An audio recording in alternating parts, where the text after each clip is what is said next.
everyone. Welcome to another episode of Uza's Kitchen Library. And I always say it, I am excited again to have a very special guest today. He is easily one of the most recognizable faces championing Nigeria and Africa.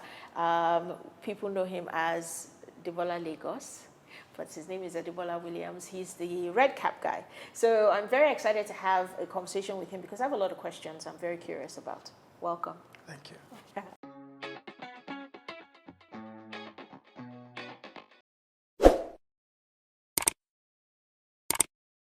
So first of all, I know the power of personal branding, but I know everybody asks me all the time, why does your friend wear white with the red cap? Tell me why. Why?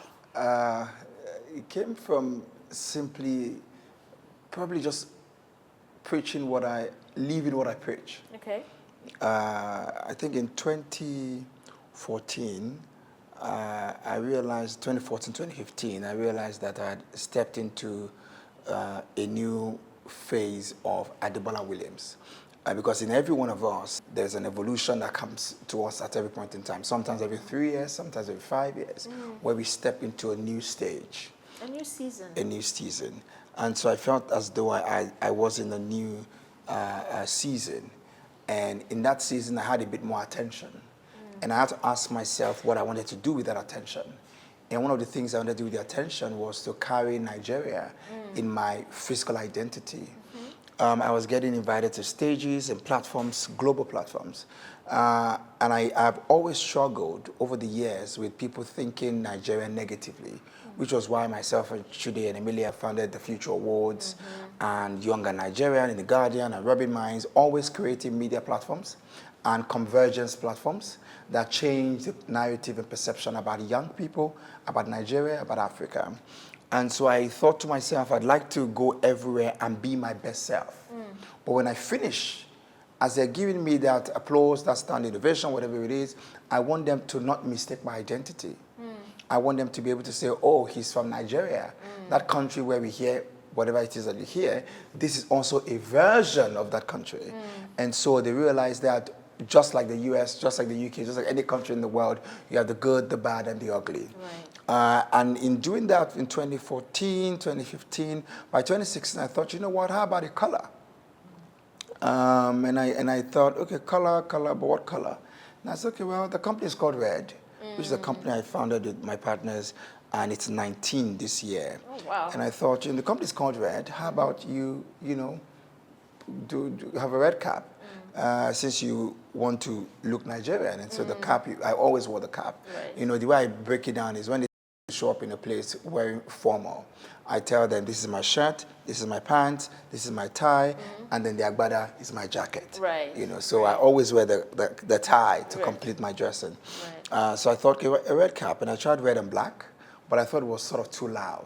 And also for Nigeria, that's a bit superstitious. Well, but even this red and white, people tease me all the time. People say, why do you wear red and white? And I asked them, what's the name of the company I founded? They said, I said, that's why. They said, oh, no, tell us the real reason. Oh, right. So I tell them whatever it is they want to hear. Then they feel foolish. And I, okay, well, all right, okay. So anyway, that's the story. I chose to wear it. But the lesson from there, and I did a talk about, I think 4 or 5 years wearing red and white, is I said, or I did a post or something, I said, listen, many times people spend their time in other people's businesses. I wear red and white, and it's a conversation starter oftentimes. It makes people notice me quickly. It's become an identity for my business. So when you see me, you can easily identify me with my business. I carry my business on my head. Right. What are you carrying on your head? You're preaching. You're preaching. So I remember before you got engaged, like literally a couple of weeks, there were rumors that you had gotten engaged because there was a young man who wore a red and white outfit. Who not only wore a red and white outfit, but actually proposed in almost the garden type scene I had originally planned to propose. Oh, was that why you changed course? That's why I changed course. Well, we liked your version better. No, I loved my version myself. Did you ever consider reaching out to the young man? Like how it happens sometimes abroad. I know, actually I didn't. I saw it as happy for them. Yes. And then even the lady, she wore a red dress that my wife has something like that. It was so uncanny, so I think I was overwhelmed by people reaching out to me to remember to maybe say hello to him Yes. and all of that. But I did like where we ended up. I was still going to propose on the beach. Right. It was on the way to the beach house, on the way back from the beach house. I wasn't happy with the beach house because the one I wanted to use wasn't available. Okay. So on the way back, I thought, hang on. Why do we have 3 boats meet on the water? Yeah. And propose right there? With your girls. Listen. Yeah. And They were louder than the bride. I know. Those are her friends. Okay, like, both of her friends are my friends. Okay. Yeah. So we had the boys on one side, the girls on one side. Yes. But what I liked the most was that I was happy to let everybody know that I was in Lagos. People thought it was in Dubai.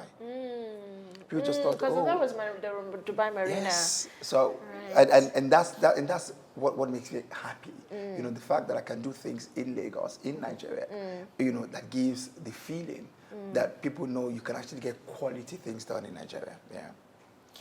Adebola, why are you so passionate about Nigeria and Africa? And I ask you this because, let's be real, right?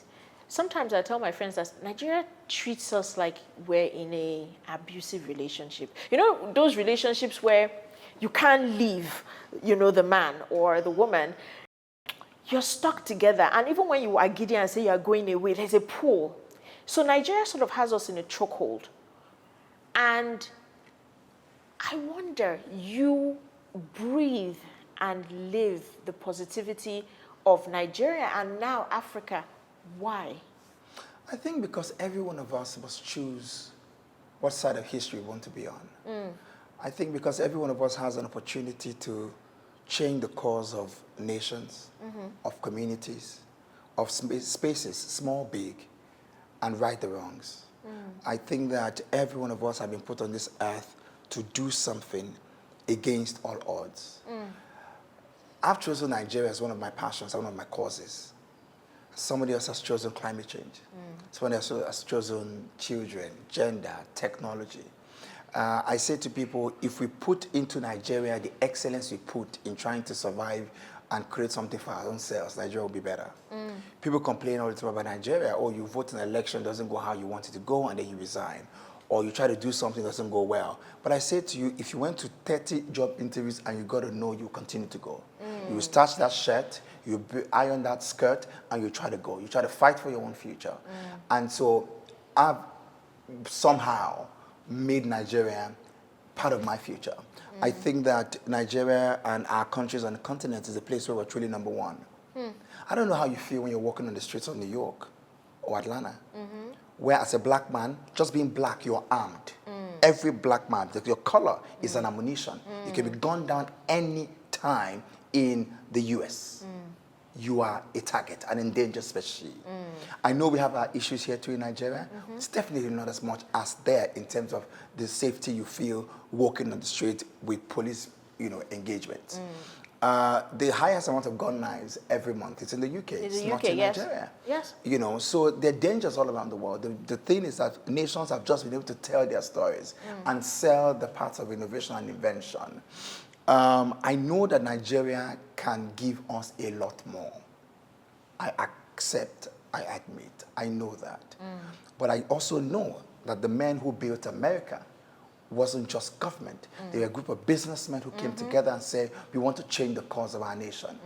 I think that as individuals, we can do more being passionate about our country and contributing our quota to fix it than waiting on anyone. And I think that it's the little things we all do in our own small pockets. I take seriously my responsibility as a moving billboard for Nigeria, for Africa. I think that every one of us contributes to the data that is collected and built, which then informs how people engage us. So if you go about the world messing up the Nigerian image, then it determines how people engage, the kind of partnerships and opportunities that you make other people lose. So for me, I look at my 21-year career, and I know that in those years, Nigeria gave me problems.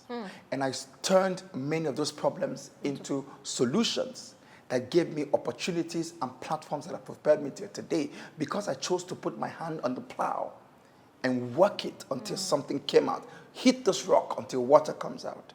I remember in 2011, I was on a train in London with my brother, who's in the UK, and he had moved to the UK for a while, and he asked me and said, do you feel bad you don't have a British passport? Because I was born in the UK, but I was born just not too long after they canceled the instant citizenship. Yes. And for some reason, I laughed. I laughed so hard, you know. And at this time, I was just really still starting out. I didn't even know what was in my future.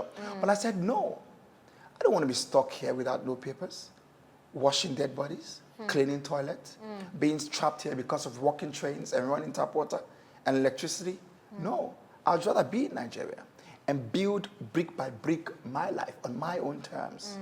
And every problem I saw, I tried to create a solution, and those solutions led to opportunities.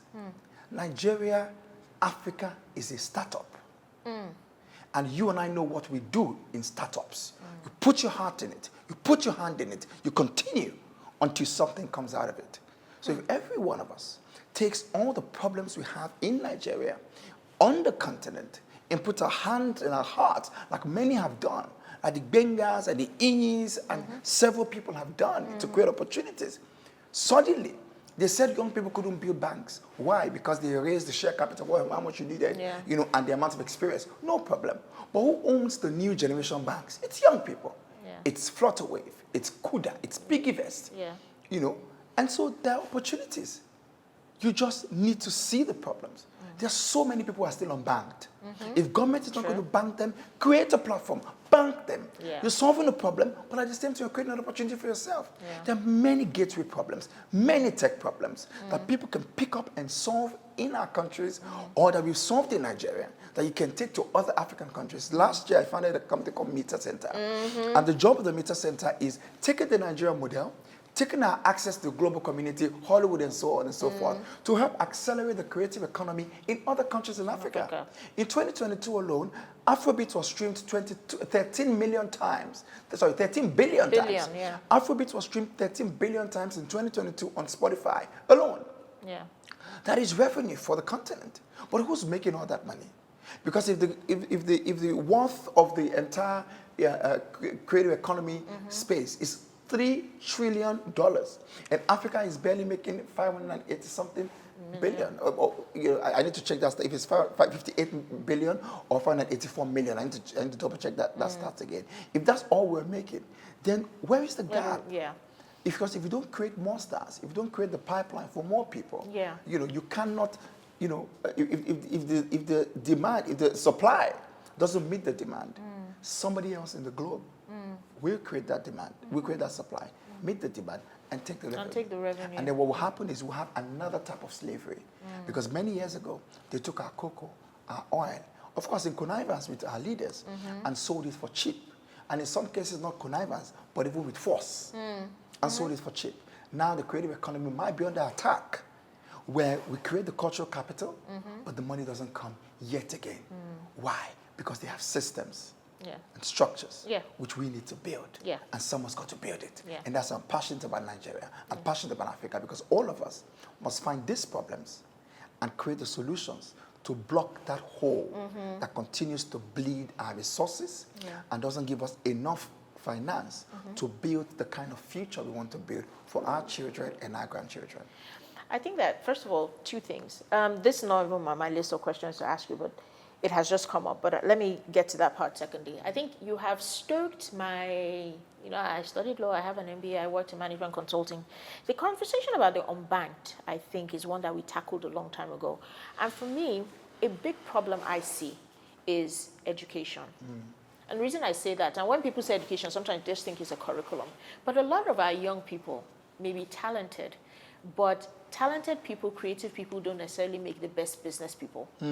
You have people who get into arrangements and they don't read contracts. They will not get entertainment lawyers involved so that they can make sure that they share. Even if you're going to be hosted on a Spotify or YouTube Music, what is the percentage that you are getting, right? Things from tour dates, things working with sponsors, you will be amazed how atrocious some of these contracts are. And that's from a lack of education, understanding, and frankly, a petty market. You're so happy to get a $5,000 that you don't realize that you're worth $500 million. That's one reason why I'm really passionate about educating people, not necessarily because you need to read and write. Frankly, the world has changed, and I'm understanding now that atypical. I suffered so much trying to study further maths. All I need now is my calculator to calculate my money. So that's not the And education. with AI, it's changed. Yes, so that's not the education we're talking about. We need to understand the power of knowing more. Because when you know more, you can do better and you can ask for more. In actual fact, education on the continent is in crisis. Yes. So unfortunately, we can't even compete unless more private sector, comes into education. Yes. And you have governments that take education seriously. Yes. But the beauty is that the creative sector has the lowest barrier of entry into life. Yes. Into doing well, into prosperity. Yes. Because all you need is a talent. Yes. And if you need to go to school sometimes, it's 6 months, it's 3 months, it's 2 weeks, it's 1 year. But your talent, first of all, gives you a pass. Yes. And with our country said to be the youngest country and most populated by 2050, we must begin to prepare for that youth bulge using the creative sector and also a lot of technology and artificial intelligence. So now another thing is, so yes, you're passionate about Nigeria, you're passionate about Africa, but you have been passionate about the girl child before you became engaged or even a girl dad. Where did that come from? Where did that come from? I think I'm generally just I'm drawn to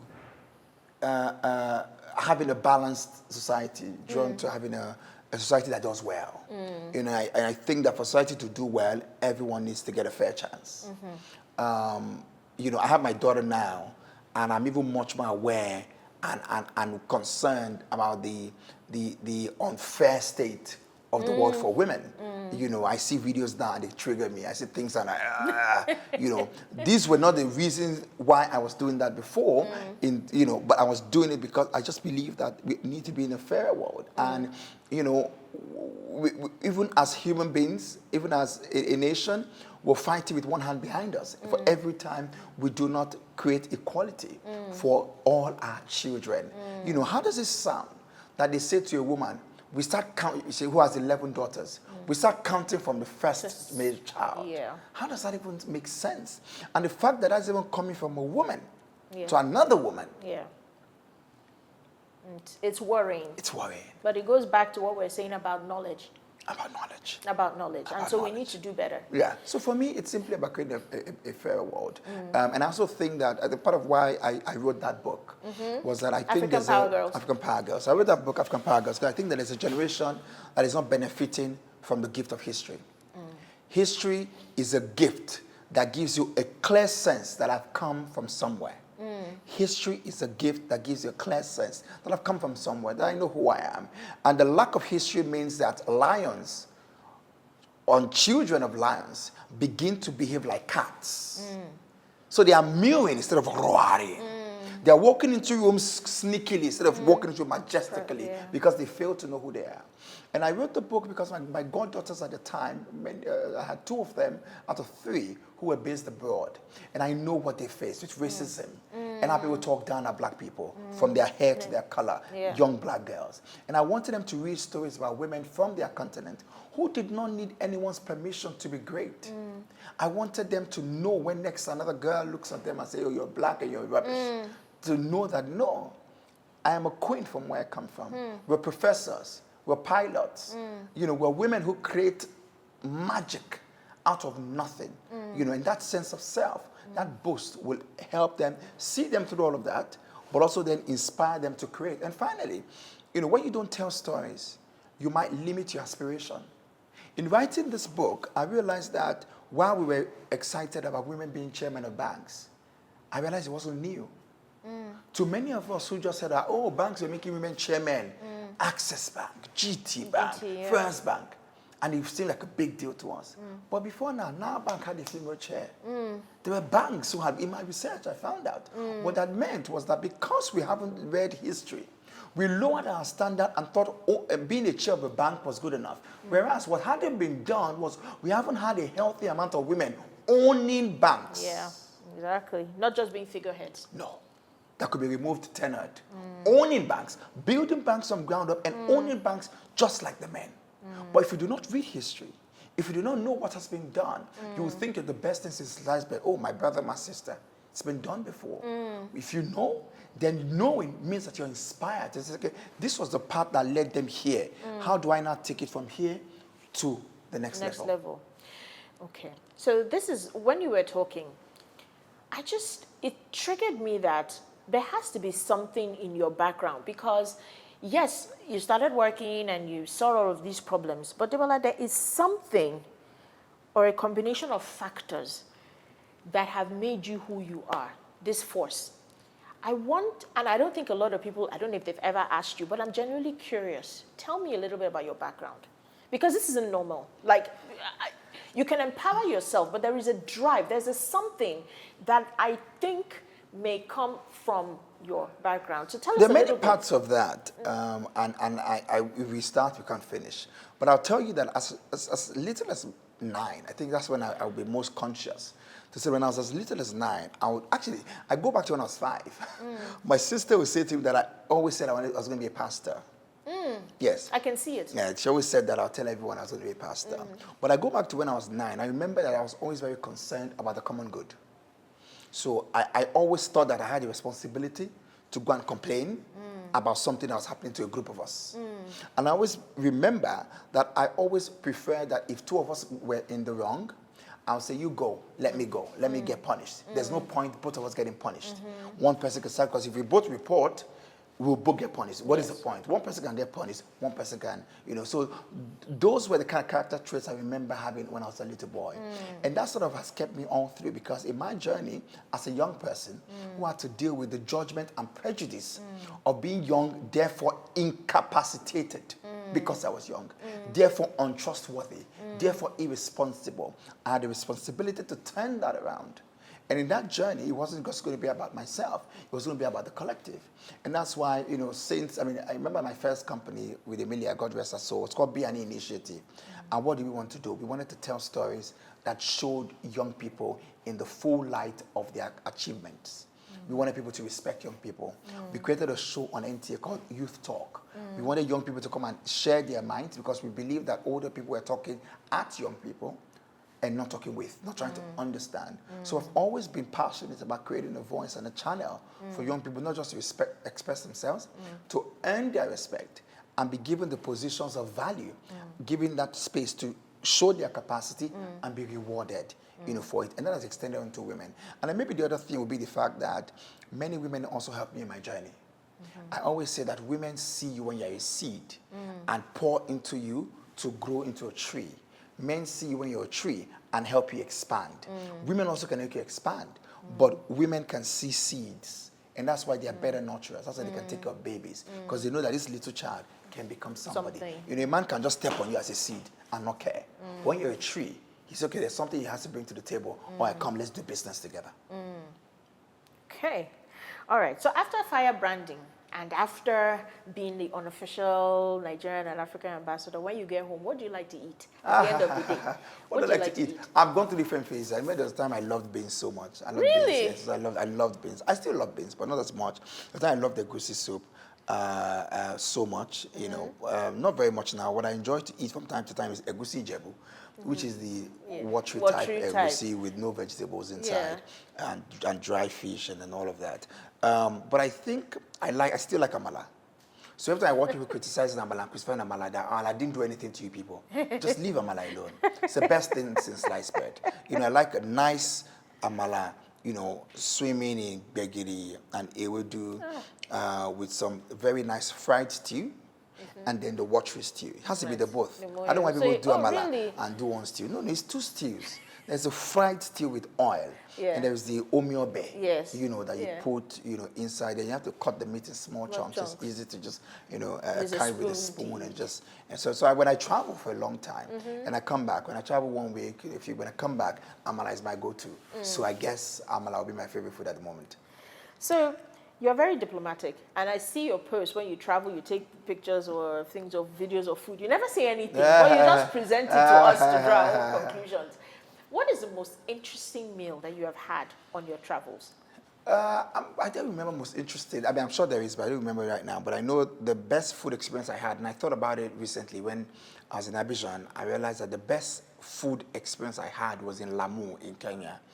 Myself and a group of Africans, young leaders of the CEOs of different companies, advocacy, and so we used to come together every year to take a time off and in a resort somewhere in Africa, and we took a holiday in Lamu. It was a New Year, Christmas into New Year. Listen, every meal I ate in that place was God sent. Really? Fresh from the sea. Oh. You know, we're by the water. The chef will work with the fishermen, prawns, fish. Oh, he had these samosas. Oh my goodness, God, for lunch, for snack in the afternoon. Really? These samosas and spring rolls. Listen, everything was a hit back to back. It was an entire, and I'm so excited and proud to say that the best meal I had was on the continent of Africa, and the worst meal I've had will probably be in Paris. Of all places. In Paris, yes. What was it and what was wrong with it? I don't even remember. It just just didn't hit. It just didn't hit. Yeah, they were just overzealous and it just didn't hit. And I'm also glad that it was in Paris I had my worst meal. So you're armed with a lot of information, so that means you read a lot. So can you tell me 2 books that have made an impact on you that you would recommend or that are memorable to you? I try to watch my books now. Okay. You know, so I enjoy a lot documentaries. Okay. That are some of them are reenactments. So documentaries also have reenactments. Yes, yes. You know, because you have to, as you evolve, you have to know who you are. And I'm more engaged with stories. When I was younger, oh my goodness, I could read a book in 3 days. I would sit on the toilet seat. They know me then. My siblings know. Once Adebola enters the toilet, just you're messed up. Yeah. So everybody just use the toilet before he goes in. Yeah. And then because I sat in the toilet so much, I enjoyed washing the toilet. Oh, you see, this leads into the question I was going to ask about. What is one thing about Adebola WIliams that might surprise people? I think that right there is it. I used to enjoy washing. Listen. Really? Those days we didn't have all these fancy things. So I would take the brush and I would put it, it's TMI, I will put it inside I will wash the thing with my hands. Stop it. Scrub the entire place clean. Because I used to sit in that place. The only thing that was left was for me to just bring a cup of juice and ice cream and popcorn. I think they would have drawn a line. That's what was left. So I really enjoyed washing toilet when I was younger because I sat in there and I read books. I read, and this was when I was about between my 10 or 9 and maybe 16. Oh, I read voraciously. I read Mills and Boons. You read Mills and Boons? Daniel Steele. Maybe that's why you're such a romantic husband. Way above my age. I had Lagos Land. There was this Lagos Land book I read that was very age inappropriate. The picture was a bare-chested woman. So I hid it. The next time I read it, I hide it. It belonged to my friend's father. Yeah. I saw it randomly. I read anything. All those Mills and Boons belonged to my grandmother. I read Hints, I read Better Lover. I read everything. Everything. Interesting. You know, Frederick Forsyth, James Patterson, Jeffrey Archer. You know, that's how I fell in love with Jackie Collins. All of them. You know, I read those books, and that's how I also got interested in legal series. You know, because of the investigative books that I used to read. So I think the first thing I'm going to say is that it's not about a favorite book. I say this because reading entirely changed my life. When I turned 14, my family was in a hard place. You're 40? 14. Oh, I thought you said No. When I turned 14, it was at the time my family was in a hard place. And one morning I woke up and I said, life can be better than this. I made that singular statement because of the books I had read. I'd read books that had taken me around the world, and I just thought this one-room apartment that I was in could not just be my life. So it wasn't about one book. The entire library of books I read, and some of them inappropriate, some of them not deep, but just the fact that they took me to places away from the suffering I was going through at the time, and they opened my mind to possibilities. You know, so books are that magical. They give you, unlike watching things, they help you, you know, get lost in, then force your imaginative self and your creative juices to come out. Yes, and opens you up. So definitely. And one book I read when I was younger, you know, that defined also my life was Purpose-Driven Life. Rick Warren. You know, Rick Warren, you know, simple and all of that. I mean, we've never read it. You know, there are many books now that you can read. Work Hard, Work Smart, Rules of Life. You know, there's a Home of My Cheese, you know. Atomic Habits, of course. You know, Built to Last, you know, and so on and so forth. But that book, you know, if you're a foundational reader, it's important that, you know, you get something that helps direct your life.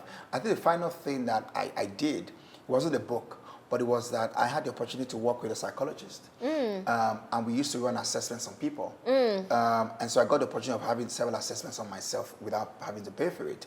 And early in my life, I knew what my personality was. and I knew what my career paths were. It gave me a confirmation that I wasn't confused. You know, that I wasn't, you know, wrong. You know, we used to say that we're different but not wrong. So if you've never run a personality assessment to yourself, the tools are on the internet. Google it, try to find it. There's my Briggs Type Indicator, MBTI, and there's the DISC. Those are the two that I recommend. Google it, check it out. You help you know who you are, why you do the things you do. I always say to people, it's good to know your weakness. Then you can now use it as a strength because you already know it. It's what you don't know that you start getting lost and confused. And or that fearful. people can use against you. When you know it, you arm yourself and say, okay, well, I don't do well at noon, but I do better at 6 a.m. So let me work at 6 a.m. and at noon sleep. Okay, so last question. You've met practically everybody, I think, in the world at this point. But if you could have a private dinner with anybody in the world, living or dead, who would it be and what would you eat? Who would I want to have a private dinner with? And what would I eat? Who would I want to have a private dinner with? Aha. I saw that question and I didn't have an answer for it. And I'm not sure if I still have an answer for it. Okay, well, I know. Okay. Yeah, I'd like to have a private dinner with Bill Gates. Haven't you met Bill Gates yet? I haven't met him. Really? Out of everybody? We've been in the same space. Okay. We've met in that kind of... Yes, like a group but full I of rooms. haven't sat with him before. Yes, I haven't sat with Bill Gates before. We've been... Actually, yeah, I lied. We've met, but not... we haven't sat. We haven't met. He doesn't know me. Yes. Like, you know, in that sense. Yes. So Bill Gates probably be the one. And I'd like to get him to eat amala with me. I knew we were going to say that. Yeah, I'd like to get I him knew to you amala were going so to say that. all these naysayers and all these people can just leave amala in. Because once this man eats amala. I mean, the other person I haven't also met is Elon. I haven't met Elon. He's somebody that I would crazy. like to meet. Yeah, he's totally crazy, but sometimes also people want to also Is hear he him. crazy though? He's mad. He's You know, and that's why he's making a different. difference. That's it. He's mad. That's why he's making a difference. Because he's mad. Yeah. You know, sometimes it's just interesting to hear. You know, so that's globally. In Africa, I've sat with many people. Exactly. Some people I really wish I had a proper sit down with is Tata. Yeah. I really wish that I sat with Mandela, and you know, one of the things I owe, a debt I owe to the generation of the world is I had this idea to sit with these former leaders and to ask them, you know, how do we, you know, build Africa that really works? And I kept saying to myself, there are people that are dying off, you know, the likes of the Kojoana, The proper people. yeah, the former presidents, and I haven't done it. You know, one of the things I owe to the world, you know, those would have been great conversations to sit with some of those people. Yeah. You know, some of those old men. I believe in the gift of history. History gives you courage, gives you identity, gives you boldness, gives you the pathway. Sometimes people try to do things by themselves, but when you find someone who's done it before, you know, you just leverage on their path. Yeah. And just work with it. And then create yours, you know, along the way. That was relatively painless, Adebola, right? Yeah. So, do you cook? I used to. I've lost touch. I'm not allowed.